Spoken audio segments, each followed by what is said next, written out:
Okay, welcome back. We've got our work cut out for us here, and this is going to be fun, I think. An interesting algorithm, interesting problem to solve with the dropping the blocks after clearing highlighted blocks.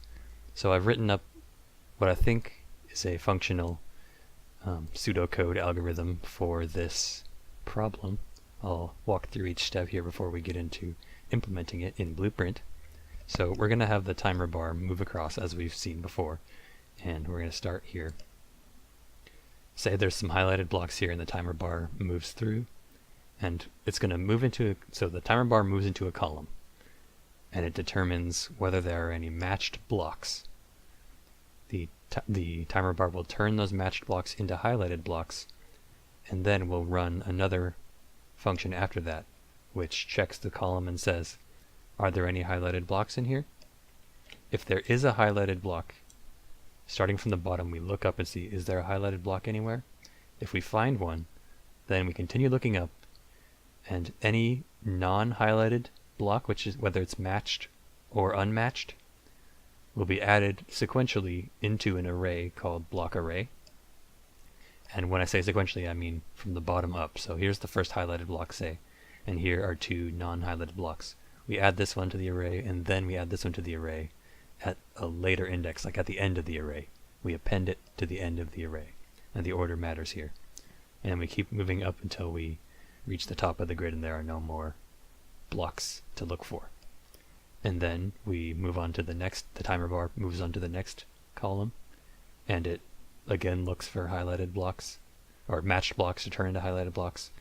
And if there are no highlighted blocks, so say we now have several blocks in our block array, and we enter a column where the timer bar did not find any matched blocks. So a column with 0 highlighted blocks is encountered. In other words, the timer bar did not find any matched blocks in this column. That means our contiguous amount of matched blocks is over, and now we're going to execute a for each loop on the array of blocks that we have added, of non-matched blocks, or non-highlighted blocks that we have added to our block array. And I say here that the order matters. So the reason why this is the case I'll get into right now. So what we're going to do is every non-highlighted block that is in our array needs to fall down and fill the gaps below it. And because they're in the right order, this should be relatively simple. All we need to do is, starting at element 0, we look below us and determine how far we need to fall until we encounter the next block, or the bottom of the array, bottom of the grid rather. And then we just simply fall that distance and update our location to the new position. And then we move on to the next element of the array and do the same thing. And because the one below us is in its proper position, we will calculate our new position properly, and so on and so forth for this column, and then move on to the next column, look directly below us and drop appropriately for every block, and that will continue until the end of the array, and every block in the array is now updated to its proper position after falling. And now we clear the array because the timer bar needs to continue moving on and repeat the process over and over again, and once the array is clear, then we can properly update the new set of blocks that come in. So that's the entirety of the algorithm. So we just need to implement that.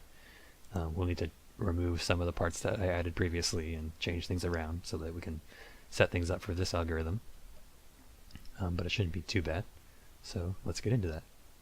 So let's start by removing some of the logic that is no longer necessary or accurate. So let's check if this is accurate. What we want to do is highlight blocks as we encounter them. That can remain the same. When we encounter the right hand side though, we don't want to clear all the blocks only at the end like we are previously doing. We want to, and nor do we want this function, but first I don't think we need this logic at all anymore, because we don't want to delay the clearing of blocks until the very end of the cycle. So we can remove this entire thing. And we can also remove the call to drop all blocks to fill gaps because we're going to delete that function now. Unfortunately, because we're no longer doing that. So we just need the game mode reference so that we can reset our timer bar starting location. We're still going to do that when we get to the end of the grid.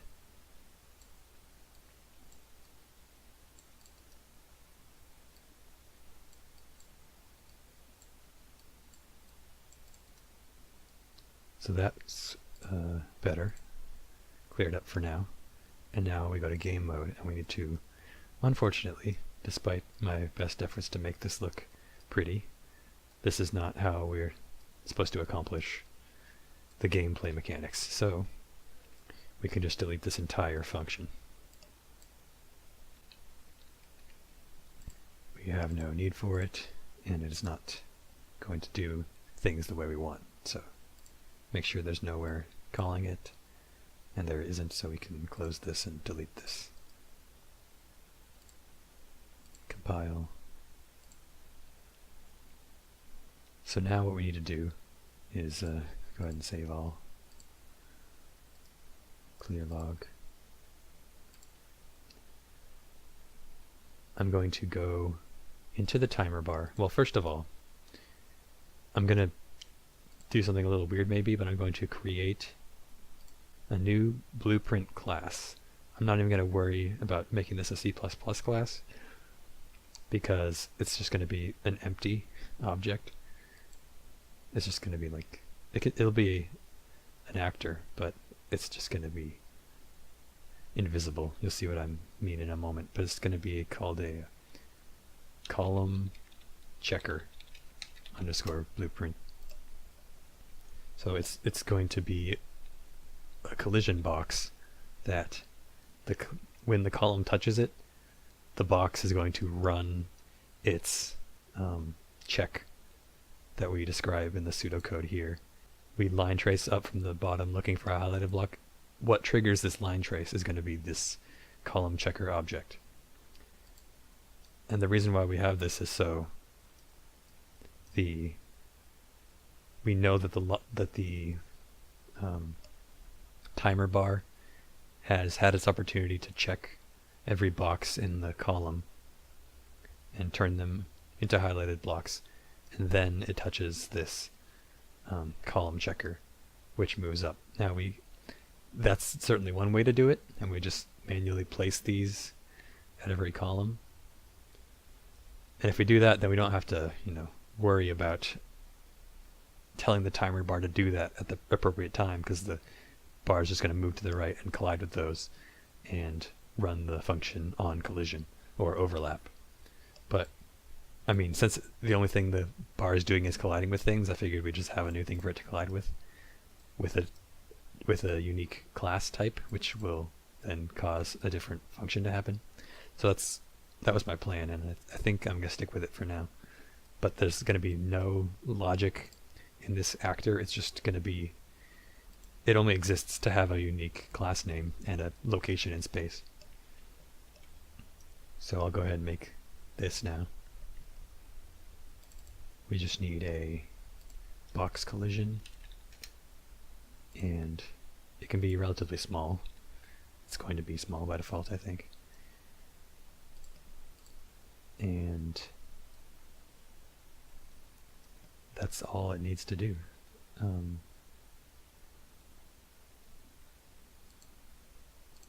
So we can spawn these in and have them be part of the grid if we need to. That may be, the neatest way to do this. But for now, I'm going to just put them in the world and test out this idea. Also, they can be much smaller than that, and they should be, so that they are touched after the block BPs are touched. So let's make it like 0.3 or something. We don't want to be so small that the timer bar phases through it without even touching it for a single frame, because that would be bad. It would not get touched at all.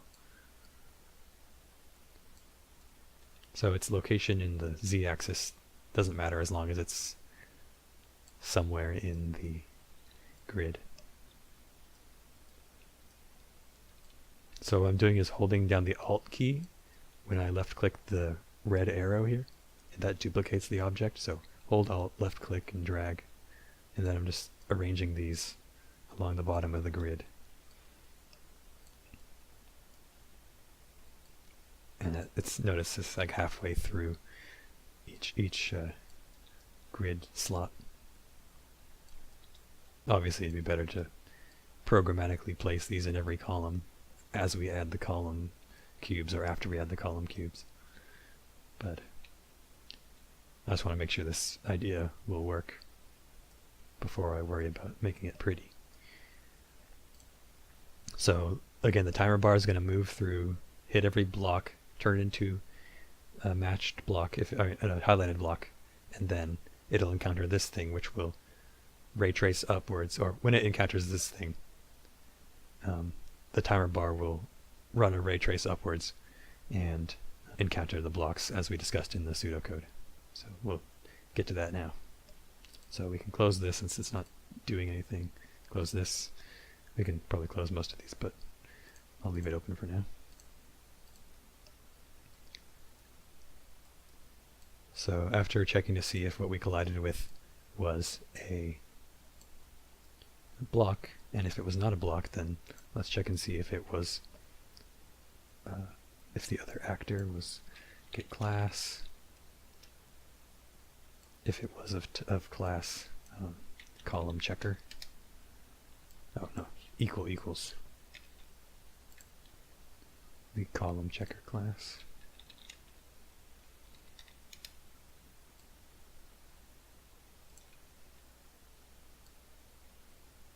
There's no reason why this wouldn't be valid since we're placing them in there and they're never going to get destroyed. But might as well have this check too.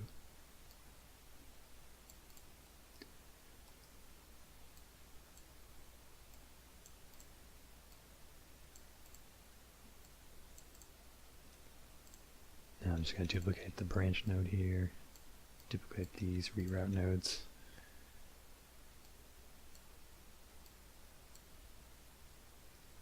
Have this go here instead.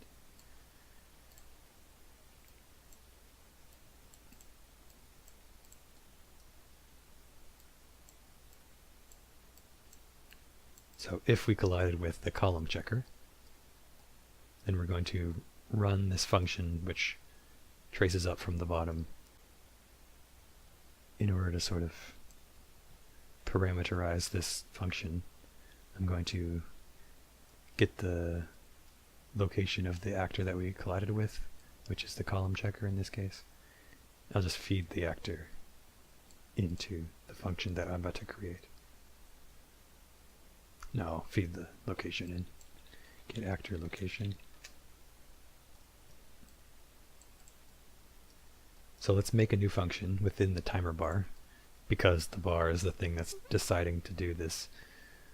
It could be, you know, within the column checker blueprint, but I want that to just be an empty object for now, like an empty collision box. So I'm going to add a function to the timer bar called scan column for blocks. And this is what's going to do the line trace upwards through all the blocks, find a highlighted block, and then add all the blocks above it into an array. So we're going to go ahead and add that array right now to the timer bar variables, blocks array, or block array, or whatever you want to call it. So it's going to be of type block BP. It's going to be an array, initially empty. And then we're going to have an input to this function, which is scan start location. It's a vector.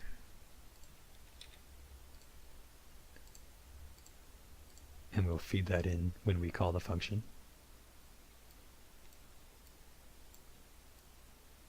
Target self, meaning the this blueprint is going to execute the function. and we get the location of the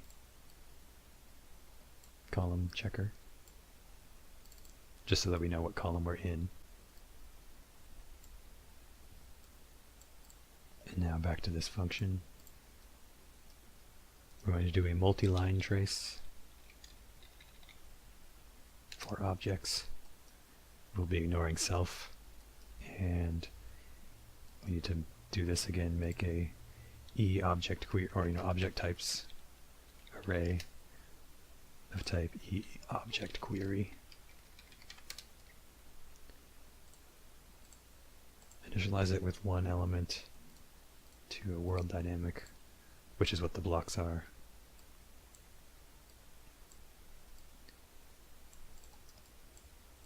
So this is where we'll be starting, and then to find our ending location for the trace, we just need to go up the entire length of the grid approximately. If we overshoot a little bit, that's fine, but we definitely want to not undershoot. So we want to add a vector to the vector.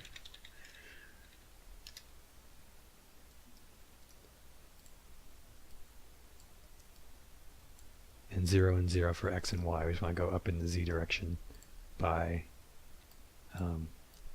vertical offset times num rows.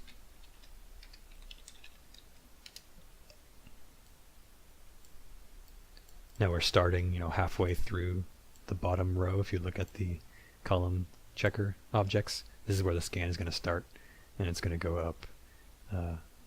So we also need to make sure to ignore the column checker object itself, and then go up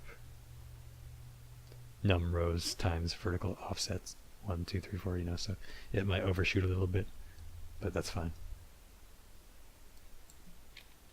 So float times int, actually that'd be fine. Give us a float value.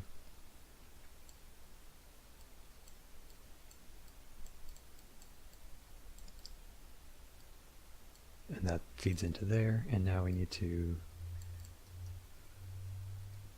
if we had the reference to the other, we could ignore it here, but it doesn't matter if we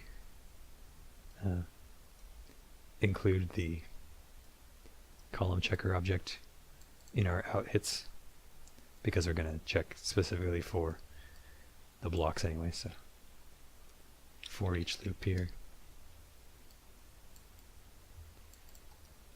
cast each element that we encountered, or no, break the elements, sorry. Break the elements pin, the output pin. Cast the actor that we hit to block BP.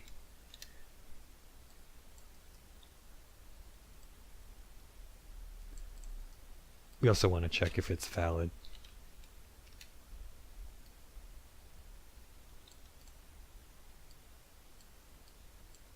Because there might be a block BP that is pending kill somehow. Just be safe and do that. Pretty much every time you're trying to cast something, you want to make sure it's valid first. And then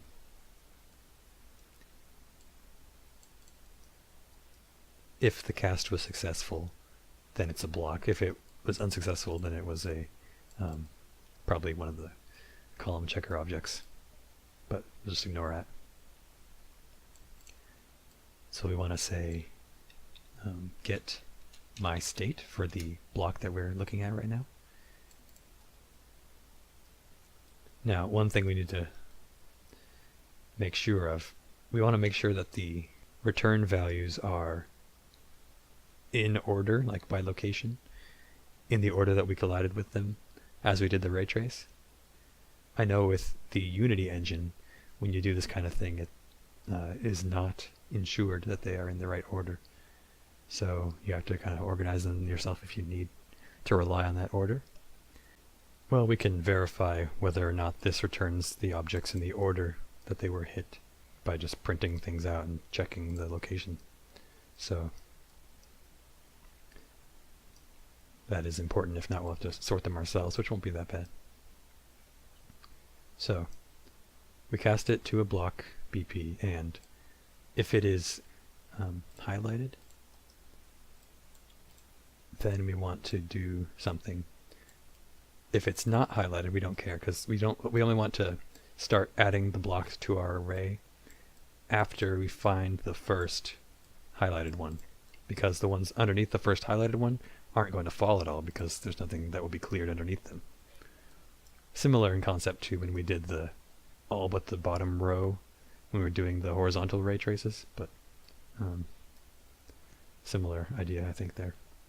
So once we find a highlighted one, we'll need to just make a boolean here, a local object, local variable boolean, say b found highlighted this column. B found highlighted in this column. And that is a single boolean value. I guess I could just set this to the result of that, but we want it to be persistent. We don't want it to change back and forth. So if it was of type highlighted, then we set this to true.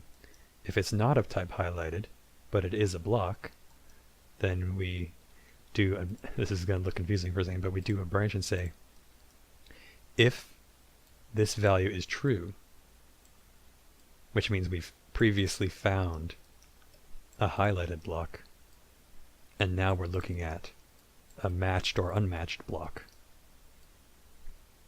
then we add the current block to our array of blocks to drop. So we're going to get a reference to our array and add an item to the array. And I'm assuming this adds it to the end of the array.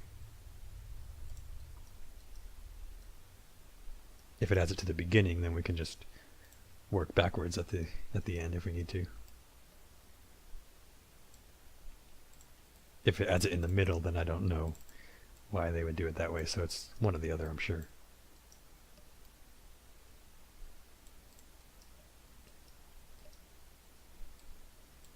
So let me review this logic in case I wasn't clear what's happening here. First, we're getting a ray trace of all the elements in this column. We're checking to make sure they're valid blocks. If they are a valid block, we first say, is this a highlighted block? If it is, then we set found highlighted in this column to true. If it's not a highlighted block, then we say, okay, have we previously found a highlighted block in this column? And if we have, then that means we want to add the block to the array according to our pseudocode here, because we want to continue tracing upwards and add to the block array each non-highlighted block above the highlighted block. So that's what this segment of the blueprint is doing. This may warrant a comment block like this. I'm going to add a comment saying, find all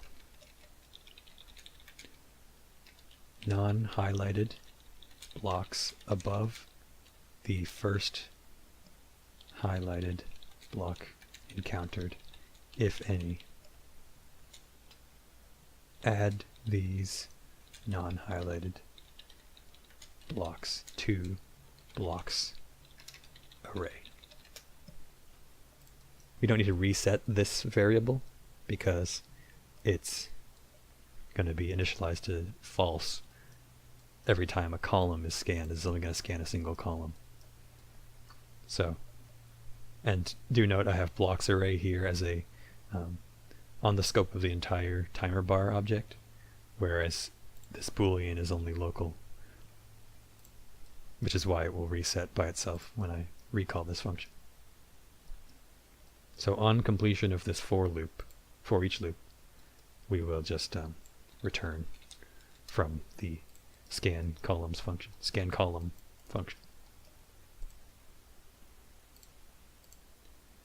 One thing we need to keep in mind, one thing we need to do here though, actually, is when we've completed this for each loop, we need to check the value of this found highlighted in this column. And if this is false, that means the next step of the algorithm will come into play. We've scanned a whole column and 0 highlighted blocks were encountered.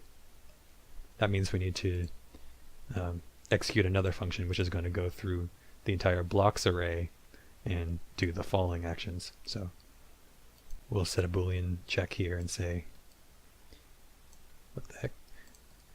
We'll say if this is true, we need to just return. And if this is false, and we did not find a highlighted block in this column, then we need to call another function, which we'll create right now. We can do this in like the game mode, since it's going to be, you know, doing something like on the scale of the whole grid. Game mode function called DropAllBlocks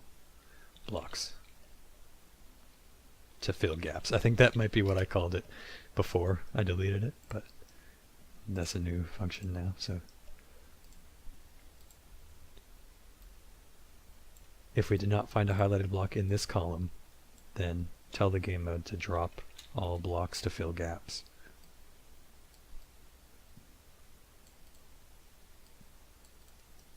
And then when that function returns, we'll return from this function, which that's not a super important detail, but just hook everything up to the return node.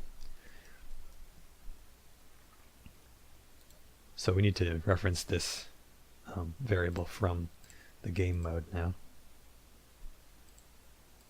We need a reference to the timer bar too, that when we create it here, we need to get a reference to it too. So we'll say timer bar, make this a timer bar BP reference, set this to that. And now when we go into drop all blocks to fill gaps, we get our reference to timer bar and then get the blocks array. And before I do anything here, I should probably test what I've written so far. So I'm going to print string. I'm going to do a for each loop here.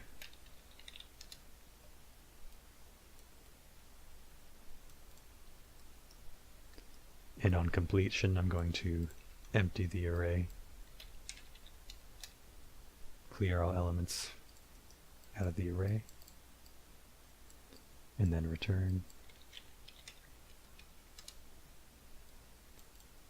And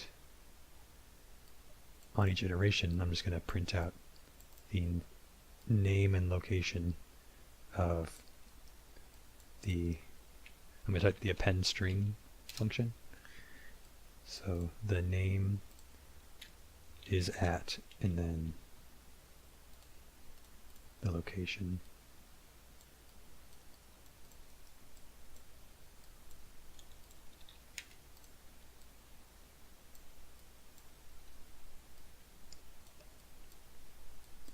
Get actor location.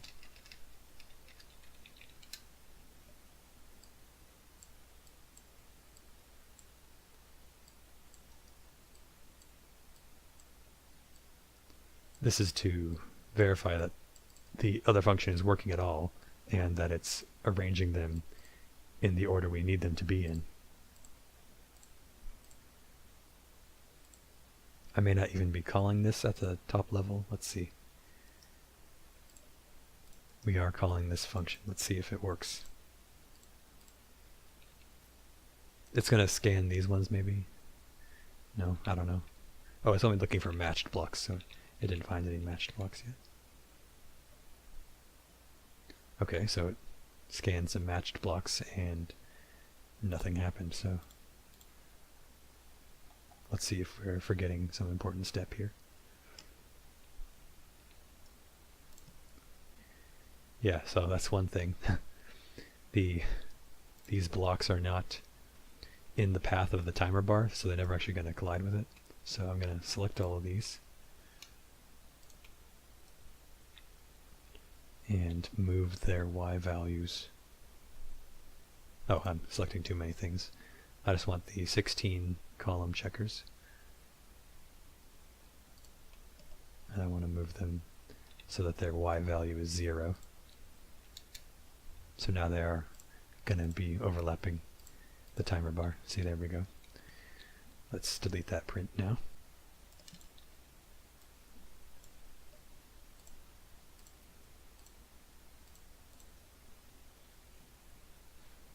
Oh.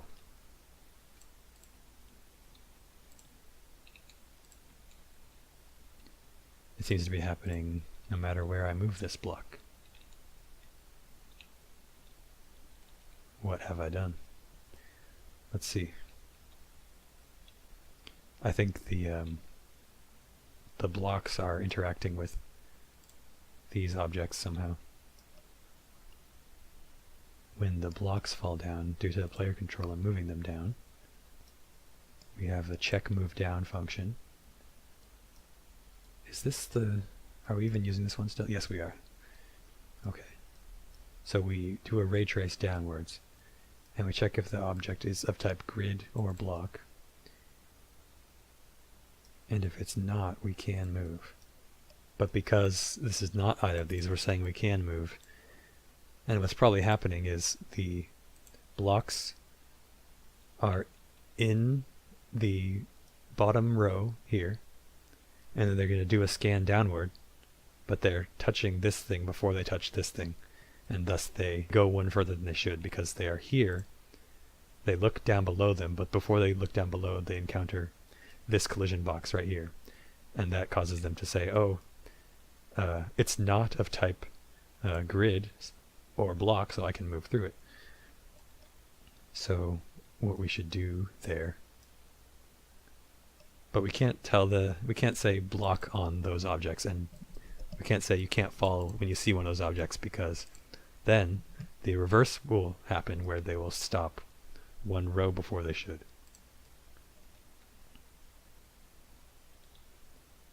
So what I can do to alleviate that problem for now is select all of these again, and then move their Y value to like 20 as they initially were, or more than that, maybe 40. And then also need to move the timer bar to 40. So when the timer bar spawns in, I need to set its initial position to 40. Do I do that in construction script? No, I do it right here. So just going to set the Y position to 40.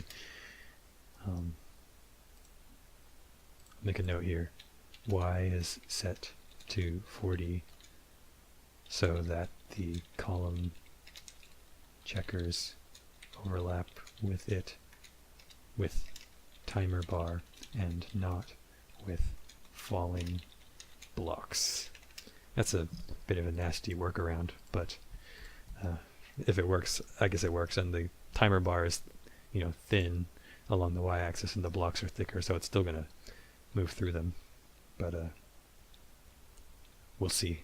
Move these a little bit closer, and maybe that'll be fine. So let's change the y value to 20, and the value on the grid to 20, on the timer bar to 20.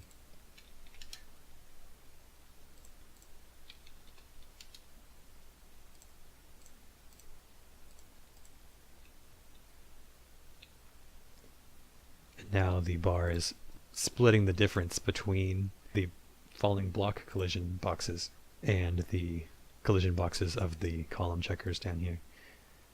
So really the root of all these bugs that I just encountered was making the column checkers in the first place. What I should probably have done is, have the timer bar interact with the columns in a different way, like keep track of how many blocks it's touched, or if it's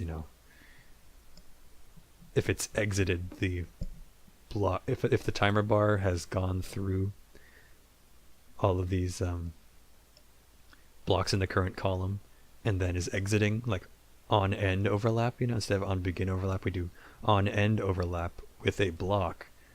That means it's gone through that column.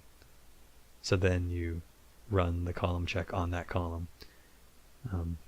You could still keep the objects there and just turn off their collision and do the collision initiation of the event that way instead. So I might change it like that eventually. But for now, this was working. I'm not saying you should do this. This is not a good practice to get in the habit of doing weird little tweaks like that. But maybe it's fine for now. We'll see.